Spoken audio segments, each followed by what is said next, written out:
Andrew, your mic, is it working? You got to unmute bottom left corner. Can you hear me? We can, yeah. Yeah. How are you? Yeah, I'm good, friend. I'm in the middle of a poker game, but since this is the battle for humanity against the Satanists and the Matrix with its constant deception of the populace, I thought I would jump in and say hello to everybody. Your thoughts, Hello. Andrew? We had your brother on earlier, Tristan come on earlier. Your thoughts on Alex Jones being back on X? I'd rather hear his thoughts on Elon Musk being the biggest maverick of the last 500 years. I'm not kissing ass here, Elon. I mean, you've got big ones, man, on every front. You are literally overturning the entire power structure. I was just going to say this to let Andrew get in, but I just want to say this while you're here. I mean, you are literally changing the entire paradigm, and you've definitely got the system scared, and so everybody needs to support X. Everybody needs to support the sponsors on X. I personally am doing all my Christmas shopping this year with all the great gadgets and stuff that are on X. But I'm going to shut up now. But I would imagine instead of talking about Alex Jones, I'd like to hear Andrew Tate talk about or ask questions to Elon Musk. Yeah, well, Alex is certainly a friend of mine. I've known him for a long time, and I'm extremely happy he's back. I've celebrated that publicly, but Alex nailed it. Elon is taking the biggest risk here. It takes unlimited energy to propagate lies. You have to continually repeat them, and you have to continue to try and falsify information and hide the truth to keep lies afloat. And this simple purchase, you call it simple, the purchase of a simple website has literally cracked the matrix in real time, and it becomes extremely difficult now to run the psyops they were previously running and enslave the populace, which is their primary goal. So Elon is a hero, absolutely. And the risks you are taking, Elon, I don't think many people at home actually understand the gravity of the risks you are taking, because your ability to speak freely is heavily leveraged against your insignificance. You're only allowed to speak if nobody listens to you. And if you get big and people start listening, they're going to come at you hard. And I think I'm not completely versed, but from what I understand, Elon's already suffering the lawfare tactics, which they're going to do. They're going to keep pulling out the hat to try and slow him down or stop his. Andrew, let me interrupt before I forget.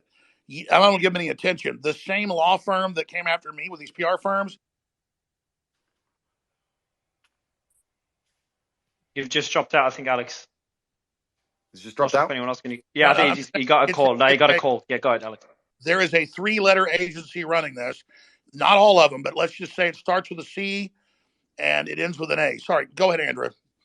Yeah, absolutely. And there's liberal NGOs which will sponsor agents of the Matrix. They'll sponsor females to end up in a house party and then lie to try and then put you in a Romanian jail cell and get you sitting with the cockroaches in a dungeon. And it's a very scary world where you get to a point where you're only trying to tell the truth, and they're going to punish you for that using endless lawfare. And this battle has only just begun. But the Matrix has truly cracked now, and it's going to be extremely hard to lie to us like they did before with X, the way it currently is. And I think it came at exactly the right time. I almost, without trying to sound pessimistic, there was a point where I kind of felt like I was losing hope. You couldn't tell the truth about anything. Everything was a lie. Everything from head to toe was a lie. And they're trying to lock us all back in our houses again. And we can finally talk about it. It's truly heroic. And Elon's taking massive risk, and the respect I have for him for doing that is enormous. Absolutely. I mean, this is what happened. I'm going to shut up because I want to hear from Elon, but this is so historic. Elon Musk's courage, and it's true, I'm saying, has broken the back of the globalists. They'll never be able to turn this around again unless they have a nuclear war. Elon Musk has broken their back. Yeah. Well, I guess some people are afraid to die, but I am not. That's and you know what?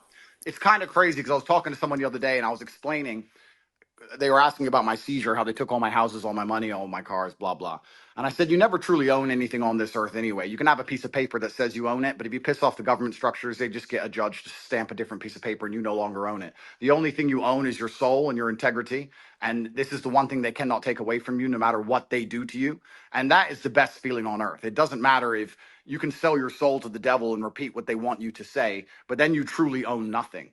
And Yeah, I think I that agree. as history books look back on this pivotal moment when X was finally freed and the information of the world could finally be spoken freely, I really do believe we're on the right side of history. And if you were to ask me if there's anything worth dying for, it would be for the freedom of humanity and to be on the right side of history. So I agree with you absolutely, Elon.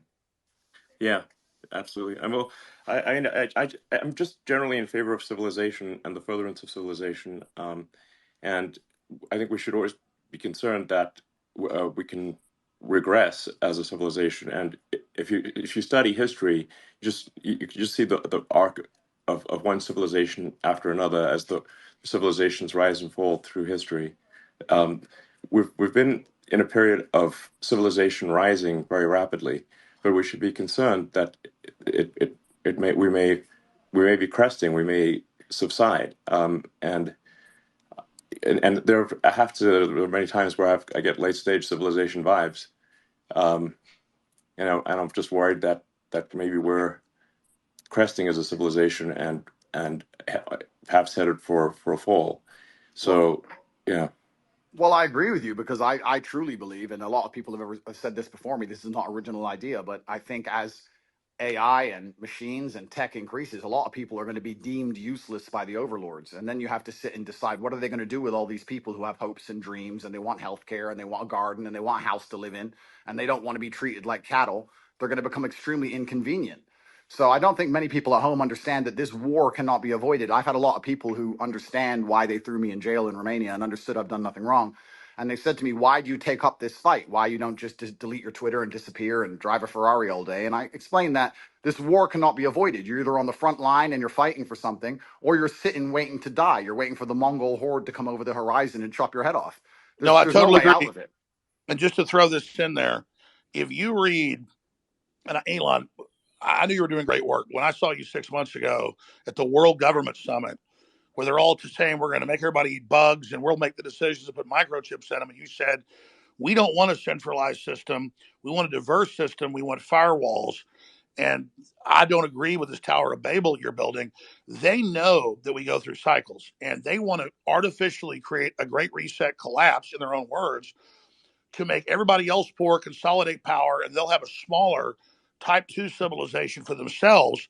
And I think you're trying to build a type 2 civilization, or even a type 1 civilization, I should say, for all of us. And right. you said we need to have a debate about going interstellar. We've got to expand or Yeah. we collapse. And Elon Musk is saying, correct me if I'm wrong, you don't stay in stasis. You either expand or Correct. you collapse. They're Yes, artificially exactly. creating. You, Sorry, you go ahead. either grow, or you collapse. You don't. The steady state is basically an impossibility. So you have to pick it. You have to make a choice.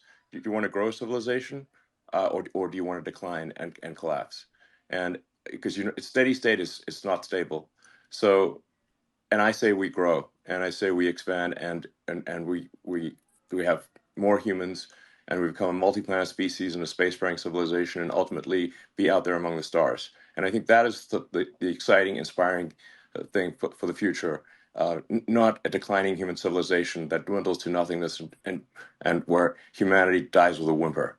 And that's the bottom line. I think it is the battle of people who believe in humans and humanity and want it to expand against people who are so selfishly going through the earth and so selfishly orientated that they don't care about expanding civilization. They just want to control the humans that are currently here. And And it's Andrew, I a totally it's a agree with you. hubris And and an Elon, arrogance. I totally agree. Let me throw this caveat on it because I've read the writings of Bill Gates and Klaus Schwab and the Club of Rome. They know we could easily expand. There's plenty of room, There hundreds of is. billions of known galaxies. They know that this is just a seed that's going to not just grow into one giant oak, but an entire forest, an entire universe. And so they want to shut everybody else down because they can't deal with the competition of the Elon Musk that come out of the general public. They want a global tyranny so they can direct it and control it so that they direct the expansion. And we can't let that happen because they literally talk about in Agenda 21, the official UN plan, a 90% world population reduction. So we need to go with the Elon Musk plan. And that's why I tell people that get upset, they go, Elon Musk is involved in every advancing technology. The globalists are pushing that too. Well, technology is like a gun.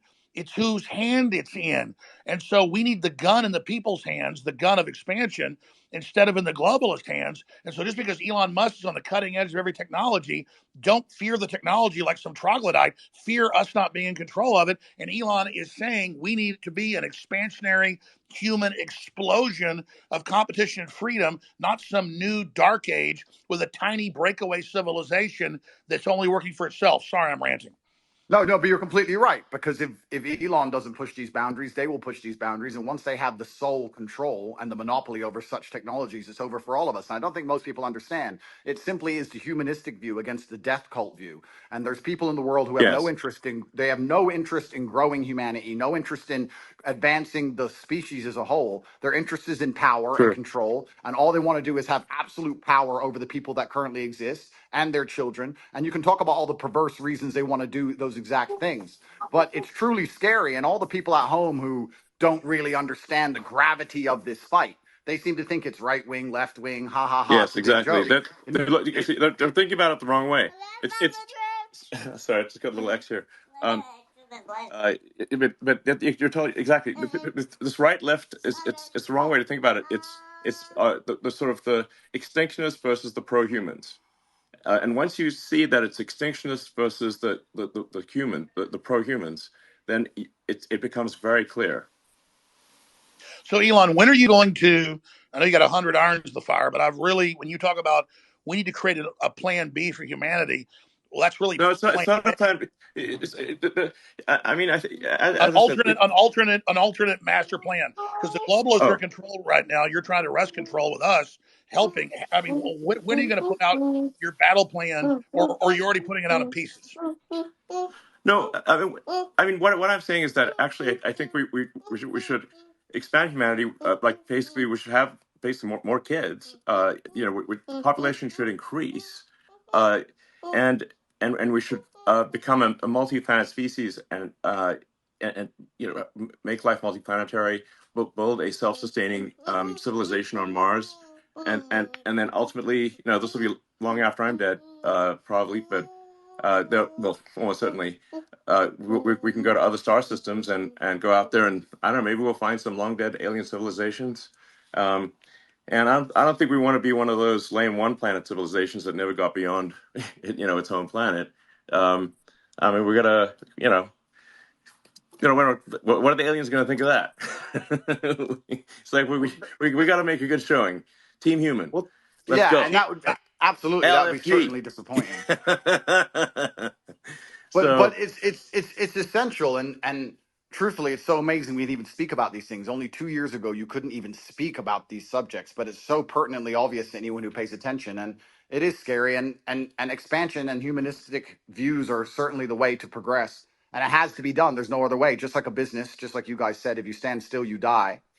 And it takes a few brave people to break the matrix. You have to break the dam, and I think bravery is so important because it puts a crack in the dam, and it shows that if there's people out there brave enough to risk getting canceled, risk lawsuits, risk lawfare, then it's going to inspire bravery amongst the rest of the populace, and it becomes extremely hard to lie to brave people. And I think that that's one of the largest pandemics of Earth today is bravery. And when I say bravery, I don't mean that in any kind of negative connotation. Bravery is being full of love and loving the people around you and sticking up for your community and loving where you live and loving your country. And it's brave to do those things. And it's love What do that's the going to crack the globalists teach matrix in us? the end. Children are bad. We're ugly. Humans create all this racial division. They want us to hate each other, so we just yeah. give up, roll over, so the globalists can have the future. I would just Yeah, and like to I think say the here, globalists are short-sighted too, because the thing is that you can't really separate yourself from civilization. So I think those who are sort of advocating, like it's really, I think it's just logical to be pro-civilization. You don't actually necessarily have to be altruistic.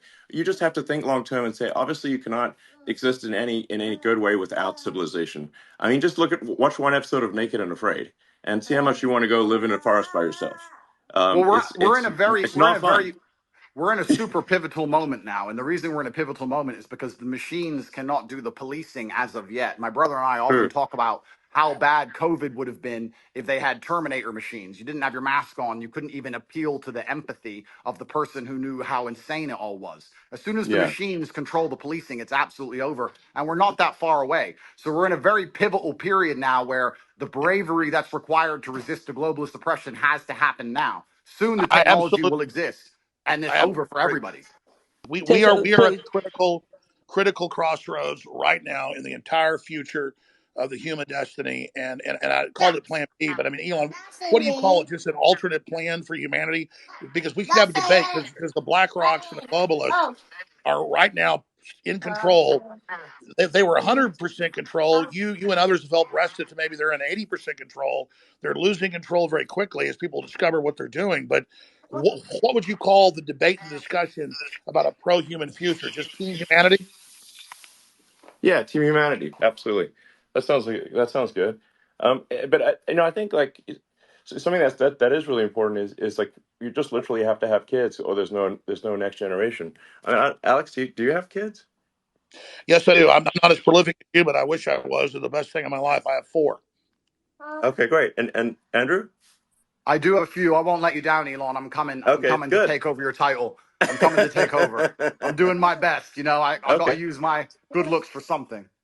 Well, I So think we need to. so I I hear. think we ought to encourage people to have kids And and this just is the bottom line argument. This is what is so important. We just talked about how the globalists are ultimately selfish and only care Well, about look at their own power and most of the control. globalists don't have children, and Yeah, Of yeah, course, it's because but they're here, nasty selfish. here's the when you thing. have a child. You guys are all attacking the globalists, but if you ask a globalist, like I have friends who I would consider globalists, you ask them, their ideologies are aligned that they believe that somebody living across the world is just as valuable as somebody who lives in America. And I know, there's They've already arguments. enslaved the third world, and they're No, using them as. but that's not how everybody who you would categorize as No, you're a right. There's a lot of globalist useful thinks. No, idiot globalists, but that's the not. globalists at the top are depopulationists. That's their Oh, so religion. so so maybe if you want to look at the top, you can say globalists at the top. Some of them might have that view, but if you just talk to an ordinary person who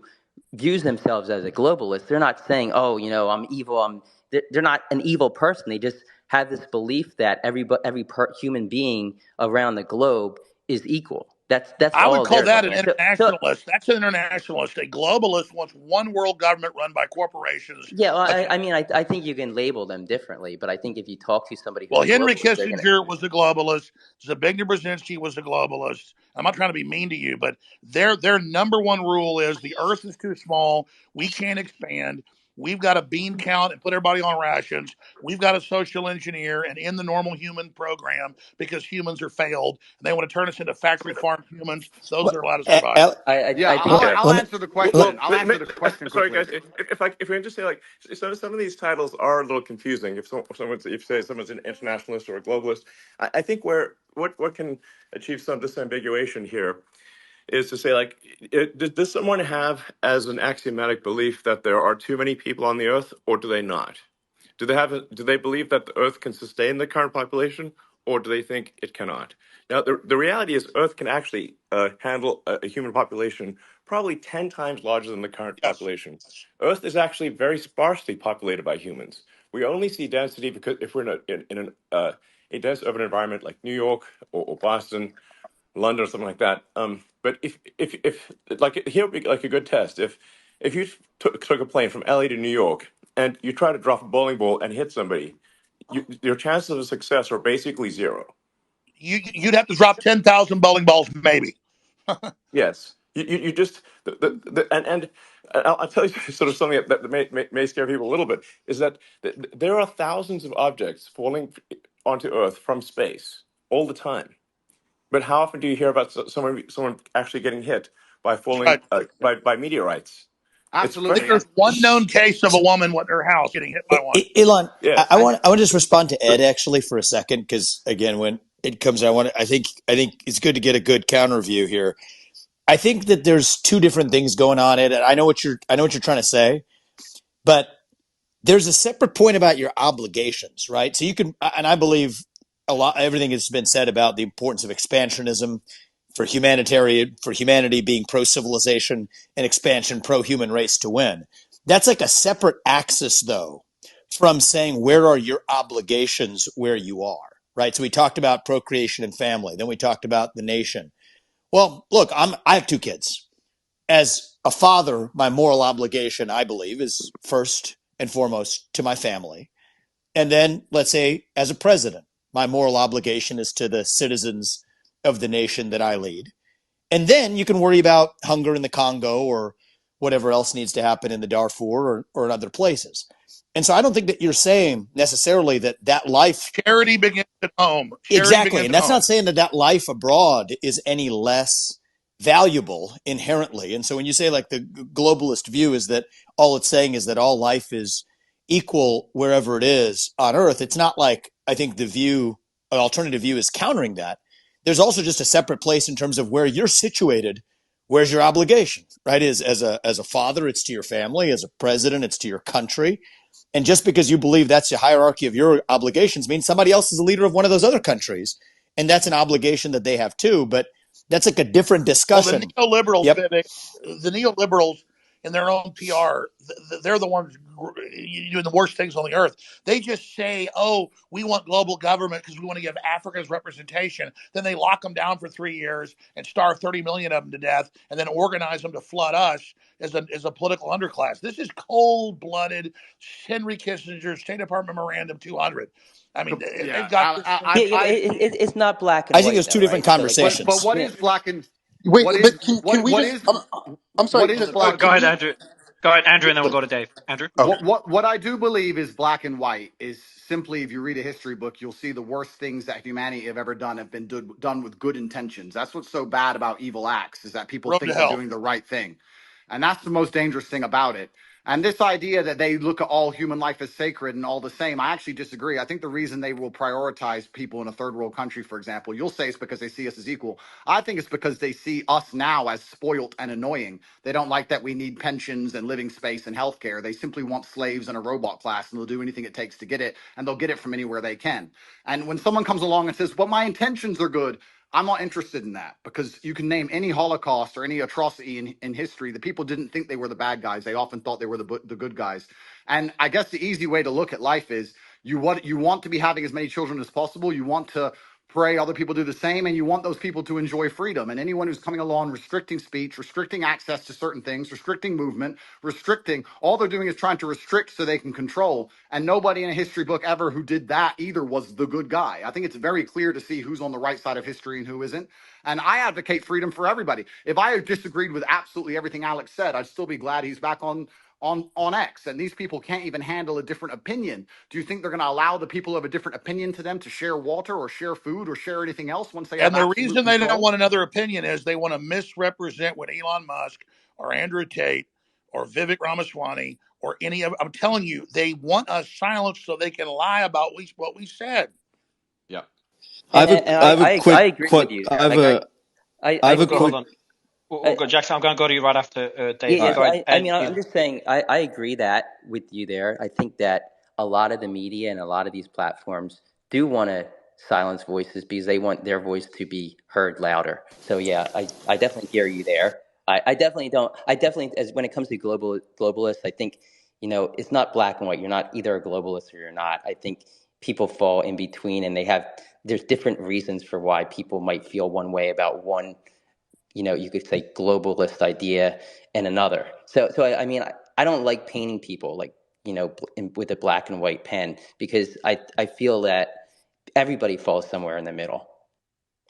Can All I I just know say? is this: But that there are people that want a corporate world government whose aim is depopulation and not giving the general public access to technology by lying about resources and literally saying carbon dioxide that plants breathe is evil, and then telling us the world's going to end in 2030 and the ice caps are all going to melt, and none of that's true. So our children basically give up on the future and decide not to have children. That's all I'm saying. And Elon Musk is promoting an optimistic, pro-human future that the science and evidence shows is real and that we need.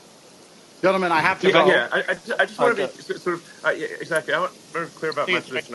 I'm super pro-human, and I mean all humans. Humans in America, humans in Somebody's got their Africa, thing open Asia, peeing.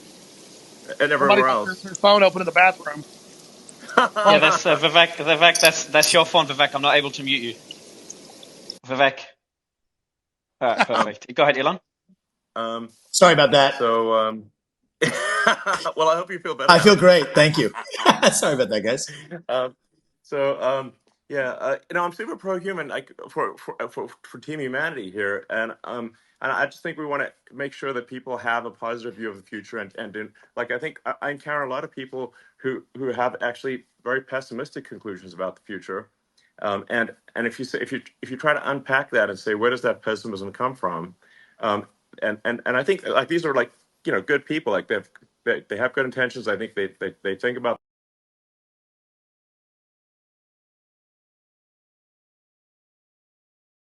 things often come from is believing that there are too many humans on the planet. This is false. Earth can easily sustain far more than the current population. Um, and but they've been told this thing and they've believed it, and it is false. I'm Now going to sign I'm out, very I'm gentlemen. very pro environment. Bye, Obviously, I Andrew. think I might have done more about more. I'm certainly I might have done more for sustainable energy than maybe any single human. So I would consider myself an environmentalist, but I also believe in physics and reality and not sort of being alarmist about things. Well, something you said was really smart, and because I've seen the equations. I'm not a mathematician or rocket scientist like you, but we need the fossil fuels to get to the new technologies and that is transfer true. over. You can't cut Yes. them all off and then not have it. They're blowing up the bridge that gets them there. Yes. Gentlemen, Andrew, what I would like to say, Go ahead. my final point, I would like to say, I often get asked by people who follow me, they say, who do you think who controls the world? Who do you think the Matrix is? And I use the Matrix as a very simple way to explain that they purport a false version of reality that everyone buys into to keep your mind occupied so they can extract your body heat from you for the soulless machines, which are essentially the globalists we're talking about. And I try and say that I still believe that we run the world. There's a lot more of us than them. We still control the world. It's just down to what we will accept and what will allow them to do to us. And that's why bravery is so essential and so important. And I know I can come across as brash with my No, message, but no, you're not. You need to when I'm stop telling giving up our power. 16-year-olds to go and get rich and buy a fast car and train hard and go to the gym, etc., because these young men are far less likely to blindly comply. And it's extremely important that they don't psyop the next generation of young masculine youth. And And that's why we the still, system was scared of you, Andrew, because you were doing an extreme version of it to shock them out of it, to show them how to have a destiny, how to have desire, how to want to be into the future. And then that's well, the same thing in a different way that Elon's doing. you're right. We still control the world, and it's down to what we will accept. And it's going to take bravery and love. You need to love the people around you, and love the human race, and love the place you're from. And I just want to wrap up by saying that I would never kill myself. And if they put me back in that dungeon to starve, I hope you will all do your very best to get me out, because I'm in a very We will, precarious Andrew. legal Love you. situation.